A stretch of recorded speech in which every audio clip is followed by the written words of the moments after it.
আলাইকুম। এটিএন বাংলা সংবাদে সবাইকে স্বাগত জানাচ্ছি ফারজানা খান। প্রথমে ইউসিবি সংবাদ শিরোনাম।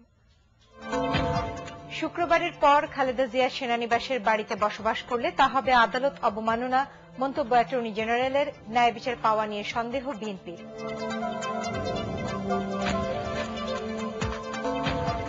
৪,৫০০ ইউনিয়ন পরিষদের তথ্য ও সেবা কেন্দ্র চালু। ডিজিটাল বাংলাদেশ গড়তে বড় বাধা সম্পদ নয়, মানসিকতা, মন্তব্য প্রধানমন্ত্রী।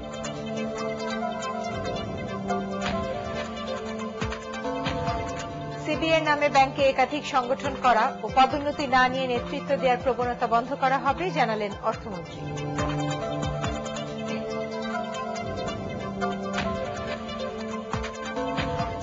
ফুলবাড়িয়া বাসে ওঠাকে কেন্দ্র করে ব্যবসায়ীর গুলিতে বাস চালক নিহত, হেলপার আহত, আটক 2 জন।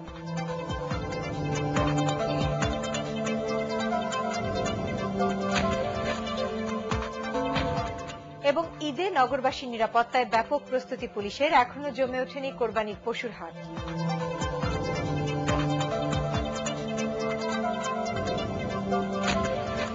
শুনছিলেন শিরোনাম, এবারে বিস্তারিত। হাইকোর্টের রায় অনুযায়ী বিরোধী দলীয় নেত্রী বেগম খালেদা জিয়া সেনানিবাসের বাড়িতে আগামীকালের পর থেকে বসবাস করলে তা আদালত অবমাননা হবে বলে মন্তব্য করেছেন অ্যাটর্নি জেনারেল মাহবুবে আলম। আপিল বিভাগের শুনানিতে বিএনপি চেয়ারপারসনের আইনজীবীরা হাইকোর্টের রায়ের স্থগিতাদেশ চাননি জানিয়ে তিনি বলেন, আদালতও হাইকোর্টের রায়ের উপর স্থগিতাদেশ দেননি। জিএম তসলিমের report. BNP chairperson Begum Khaleda জিয়াকে ঢাকা সেনানিবাসের মইনুল রোডের বাড়ি ছাড়তে 30 দিন সময় দিতে সরকারকে গত 13 অক্টোবর নির্দেশ দিয়েছিল হাইকোর্ট। হাইকোর্টের বেঁধে দেওয়া এই সময়সীমা শেষ হচ্ছে শুক্রবার। অ্যাটর্নি জেনারেল মাহবুবে আলম বৃহস্পতিবার বিকেলে সাংবাদিকদের বলেন, বুধবার শুনানির সময় হাইকোর্টের রায়ের স্থগিতাদেশ প্রার্থনা করেননি খালেদা জিয়ার আইনজীবীরা। আপিল বিভাগের আদেশের কপিতেও তা উল্লেখ রয়েছে বলে তিনি জানান। প্রপার্টিটা হলো সামরিক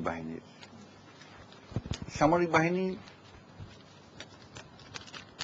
তাকে তাদের ভূমিকা কি হবে এই আদেশের পরে তারাই স্থির করবেন। কিন্তু তার চেয়ে বড় কথা হলো বেগম জিয়ারই তো উচিত ছেড়ে দেওয়া। তার কারণ হলো তার আইনজীবীরা আদালতে স্থগিতাদেশ চান নাই, প্রেস করেন নাই। অ্যাটর্নি জেনারেল আরো জানান, শুক্রবারের পর আইনগতভাবে ঢাকা সেনানিবাসের বাড়িতে আর থাকতে পারছেন না বেগম জিয়া। তাই বিএনপি চেয়ারপারসনের উচিত হাইকোর্টের রায় মেনে বাড়িটি স্বেচ্ছায় ছেড়ে দেয়া। তবে সাংবাদিকদের প্রশ্নের জবাবে দেশের প্রধান আইন কর্মকর্তা বলেন, শুক্রবারের পর সরকার বাড়ির ব্যাপারে ব্যবস্থা নিলে তা আইন বহির্ভূত হবে না। আদালতের ওনাকে একটা নির্দিষ্ট সময় পর্যন্ত থাকতে দিয়েছিল এবং তার বাইরেও যদি উনি থাকেন তাহলে নিশ্চয়ই সেটা আদালতের নির্দেশ ছাড়া উনি কেন থাকবেন।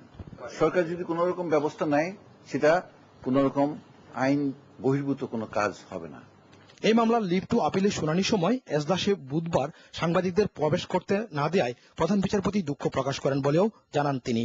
এছাড়া আইনজীবীদের তল্লাশি করে ওই দিন আপিল বিভাগে ঢুকতে দেওয়া হয় বলে সুপ্রিম কোর্ট আইনজীবী সমিতির সভাপতি মিডিয়ার কাছে যে অভিযোগ করেছেন তা অস্বীকার করেন তিনি। GM Taslim, ATN Bangla, Dhaka.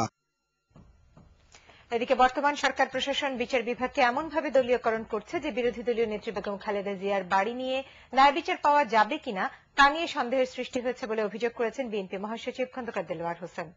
শ্রমিক দলের এক আলোচনা সভায় তারপরও তিনি আশা প্রকাশ করে বলেন, বিচারপতিরা বিএনপি চেয়ারপারসনের সেনানিবাসের বাড়ি নিয়ে নিরপেক্ষ রায় দিয়ে ইতিহাস সৃষ্টি করবেন। এই রিপোর্টটি এখনো আমার হাতে এসে পৌঁছয়নি, পৌঁছানো মাত্রই আমি তা আপনাদেরকে দেখাবো। বিরোধী দলীয় নেত্রী বেগম খালেদা জিয়ার সেনানিবাসের বাড়িকে ইস্যু করে গণ আন্দোলন সৃষ্টি করা সম্ভব নয় বলে মন্তব্য করেছেন স্বরাষ্ট্রমন্ত্রী অ্যাডভোকেট সাহারা খাতুন। সকালে সচিবালয়ের সাংবাদিকদের কাছে তিনি এ মন্তব্য করেন। স্বরাষ্ট্রমন্ত্রী অভিযোগ করেন, বর্তমান সরকার ক্ষমতায় আসার পর থেকেই বিএনপি নানাভাবে দেশকে অস্থিতিশীল করার চেষ্টা করছে। এর আগে অটো রিরোলিং মিলস অ্যাসোসিয়েশন নেতাদের সাথে বৈঠক করেন স্বরাষ্ট্রমন্ত্রী। স্টিল শিল্পে নীরব চাঁদাবাজি ছিনতাইয়ের ব্যাপারে শিল্প মালিকদের অভিযোগ খতিয়ে দেখার আশ্বাস দেন তিনি। স্বরাষ্ট্রমন্ত্রী অ্যাডভোকেট সাহারা খাতুন বলেন, বেগম জিয়ার বাড়ির ইস্যুটি এখন আদালতের বিষয়, আদালতেই তার ফয়সালা হবে। আমাদের সরকার ক্ষমতা আসার পর থেকেই তারা বিভিন্নভাবে চেষ্টা চালিয়ে যাচ্ছে কি করে সরকারকে অস্থিতিশীল অবস্থায় নেওয়া যায়। সেই ষড়যন্ত্র ধোপে টিকবে না ইনশাল্লাহ। জনগণ আমাদের সাথে আছে। দেশের ৪,৫০০ ইউনিয়ন পরিষদে একযোগে ইউনিয়ন তথ্য ও সেবা কেন্দ্র উদ্বোধন করলেন প্রধানমন্ত্রী শেখ হাসিনা। এই উপলক্ষে আয়োজিত অনুষ্ঠানে তিনি বলেন, ডিজিটাল বাংলাদেশ গড়তে সম্পদ বা প্রযুক্তি বড় বাধা নয়, বাধা কেবল মানসিকতা। সকালে প্রধানমন্ত্রীর কার্যালয়ে ভিডিও কনফারেন্সের মাধ্যমে ভোলার চর কুকরিমুকরি ও কিশোরগঞ্জের যশোদল ইউনিয়নের তথ্য ও সেবা কেন্দ্রের সাথে সরাসরি কথা বলে দেশের সবকটি ইউনিয়ন তথ্য ও সেবা কেন্দ্র উদ্বোধন করেন প্রধানমন্ত্রী। বিস্তারিত জানাচ্ছেন মনিউর রহমান।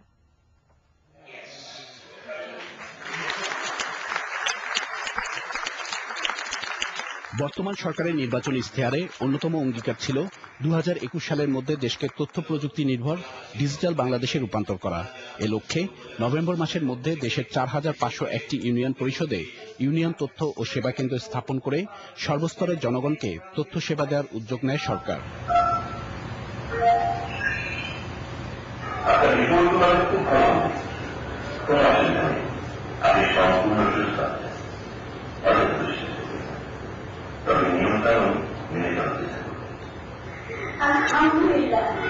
ইউনিয়ন ভিত্তিক এ তথ্য ও সেবা কেন্দ্রের উদ্বোধন একটি যুগান্তকারী পদক্ষেপ বলে মন্তব্য করেন প্রধানমন্ত্রী শেখ হাসিনা।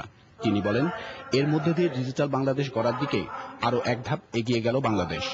এসব কেন্দ্রে ইউনিয়নের সকল নাগরিক সহজে এবং সুলভে সকল ধরনের সরকারি সেবা, যেমন বিভিন্ন সরকারি ফর্ম, তথ্য, বিভিন্ন প্রকার আবেদন আদান প্রদান করতে পারবেন।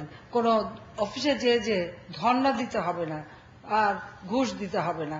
তথ্য প্রযুক্তির যথাযথ ব্যবহারের জন্য ডিজিটাল বাংলাদেশ গড়তে সম্পদ, প্রযুক্তি কিংবা সংযুক্তি কোনোটাই বড় বাধা নয়, বাধা কেবল আমাদের মানসিকতা। আমার বিশ্বাস আমাদের আন্তরিকতা এবং আপনাদের সকলের অংশগ্রহণ ও সমর্থন এসব সাময়িক বাধা দূর করতে সক্ষম হবে। ভিডিও কনফারেন্সের মাধ্যমে ভোলার চর কুকরিমুকরি থেকে তথ্য প্রযুক্তি প্রসারের মাধ্যমে সরকারি কার্যক্রমকে জনসম্পৃক্ত করে তোলার এ উদ্যোগের জন্য প্রধানমন্ত্রীকে অভিনন্দন জানান জাতিসংঘ উন্নয়ন কর্মসূচির প্রশাসক ও নিউজিল্যান্ডের সাবেক প্রধানমন্ত্রী হেলেন ক্লার্ক। জলবায়ু পরিবর্তনের প্রভাব মোকাবেলা সহ নানা ক্ষেত্রে এ কার্যক্রম গুরুত্বপূর্ণ ভূমিকা রাখবে বলে আশা করেন তিনি। মনিউর রহমান, এটিএন বাংলা, ঢাকা। সিবিএর নামে ব্যাংকে একাধিক সংগঠন করা এবং পদোন্নতি না নিয়ে এসব সংগঠনের নেতৃত্ব দেওয়ার প্রবণতা বন্ধ করা হবে বলে জানিয়েছেন অর্থমন্ত্রী আবুল মাল আব্দুল মুহিত। শিল্প ঋণ ও ব্যাংকিং খাতে দুর্নীতি নিয়ে ব্যবসায়ীদের সংগঠন আইবিএফবি আয়োজিত কর্মশালায় একথা জানান অর্থমন্ত্রী। এতে দুর্নীতি কমাতে সিবিএ নামে ব্যাংকের রাজনৈতিক লেজুর বৃত্তি বন্ধ করার প্রস্তাব করেন বিশেষজ্ঞরা। প্রস্তাব দেন ব্যাংক ঋণ অনুমোদনে রাজনৈতিক দল ও প্রভাবশালীদের প্রভাব বন্ধের। সানাউল হকের রিপোর্ট। সরকারি বাণিজ্যিক ব্যাংকগুলোতে ট্রেড ইউনিয়নের নামে সিবিএর দৌরত্ব নতুন কিছু নয়। এমনকি সরকার সমর্থিত সিবিএ নেতারা দাপট দেখিয়ে যাচ্ছেন বাংলাদেশ ব্যাংকেও। আইবিএফবির কর্মশালায় মূল প্রবন্ধে বাংলাদেশ ব্যাংকের সাবেক ডেপুটি গভর্নর খন্দকার ইব্রাহিম খালেদ তুলে ধরেন রাজনৈতিক দলের ছত্রছায়ায় নিয়োগ, বদলি, পদোন্নতি, ঋণ অনুমোদন ও টেন্ডারবাজি করে সিবিএ নেতারা কিভাবে কোটিপতি হয়ে ওঠে। Trade unions to act as sister organization of political parties. They run parallel administration in state-owned banks. They extort money for appointment, transfer, promotion, staff loan, vehicle repair, fuel and sanction of loan proposal. Some trade union leaders of state-owned banks are millionaires. Banking খাতে দুর্নীতি কমাতে আইবিএফবির গবেষণায় প্রস্তাব করা হয়েছে ব্যাংকের মালিকানায় অংশীদারিত্ব বাড়ানো, সুশাসন প্রতিষ্ঠা, ব্যাংকে রাজনৈতিক প্রভাব মুক্ত করা এবং ট্রেড ইউনিয়নের দৌরাত্ম্য কমানো।